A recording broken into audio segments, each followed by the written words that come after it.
श्रीमद् भगवद गीता की प्रसिद्ध 10 बातें। वेदों का तत्व ज्ञान है उपनिषद और उपनिषदों का सार है गीता। भगवान श्री कृष्ण ने कुरुक्षेत्र के मैदान में महाभारत युद्ध के दौरान अर्जुन को जो ज्ञान दिया था वह गीता के नाम से प्रसिद्ध हुआ। गीता में जीवन की हर समस्याओं का समाधान है। गीता में हर तरह का ज्ञान है। आओ जानते हैं गीता ज्ञान की प्रसिद्ध 10 बातें। न कोई मरता है और न ही कोई मारता है, सभी निमित्त मात्र हैं। सभी प्राणी जन्म से पहले बिना शरीर के थे, मरने के उपरांत वे बिना शरीर वाले हो जाएंगे।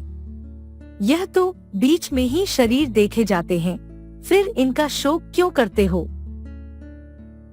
आत्मा को न शस्त्र काट सकते हैं, न आग उसे जला सकती है, न पानी उसे भिगो सकता है, न हवा उसे सुखा सकती है। हे अर्जुन, तू न शोक करने योग्य मनुष्यों के लिए शोक करता है। जिनके प्राण चले गए हैं उनके लिए और जिनके प्राण नहीं गए हैं उनके लिए भी पंडितजन शोक नहीं करते। एक न एक दिन सभी मारे जाएंगे। कोई आज मर रहा है तो कोई कल मरेगा। यह मृत्युलोक है और मृत्यु ही सबसे बड़ा रोग है। मृत्यु को छोड़कर अमृत के बारे में सोचो। कर्म पर ही तुम्हारा अधिकार है, लेकिन कर्म के फलों में कभी नहीं। इसलिए कर्म को फल के लिए मत करो और नहीं काम करने में तुम्हारी आसक्ति हो। जिसका मन अपने वश में है, जो जितेंद्रिय एवं विशुद्ध अंतःकरण वाला है और संपूर्ण प्राणियों का आत्मरूप परमात्मा ही जिसका आत्मा है, ऐसा कर्मयोगी कर्म करता हुआ भी लिप्त नहीं होता। कर्मों में कुशलता को ही योग कहते हैं। क्रोध से मनुष्य की मति मारी जाती है, यानी मूढ़ हो जाती है, जिससे स्मृति भ्रमित हो जाती है। स्मृति भ्रम हो जाने से मनुष्य की बुद्धि नष्ट हो जाती है और बुद्धि का नाश हो जाने पर मनुष्य खुद अपना ही नाश कर बैठता है।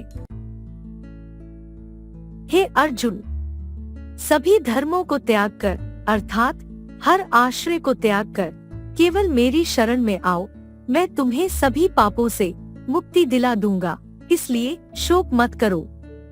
माया द्वारा जिनका ज्ञान हरा जा चुका है, ऐसे आसुर स्वभाव को धारण किए हुए मनुष्यों में नीच दूषित कर्म करने वाले और मूढ़ लोग मुझको नहीं भजते, परंतु उन अल्प बुद्धि वालों का वह फल नाशवान है तथा वे देवताओं को पूजने वाले देवताओं को प्राप्त होते हैं और मेरे भक्त चाहे जैसे ही भजे अंत में वे मुझको ही प्राप्त होते हैं।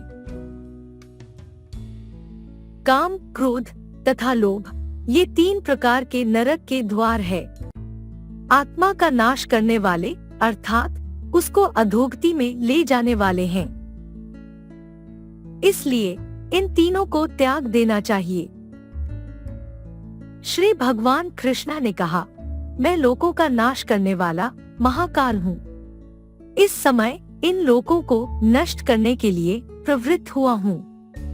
इसलिए जो प्रतिपक्षियों की सेना में स्थित योद्धा लोग हैं, वे सब तेरे बिना भी नहीं रहेंगे, अर्थात तेरे युद्ध न करने पर भी इन सब का नाश हो जाएगा।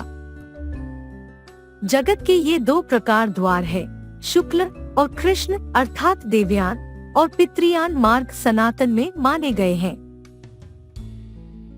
इनमें एक द्वारा गए हुए को वापस नहीं लौटना पड़ता, वह परमगति को प्राप्त होता है, और दूसरे के द्वारा गया हुआ फिर वापस आता है, अर्थात जन्म और मृत्यु को प्राप्त करता है।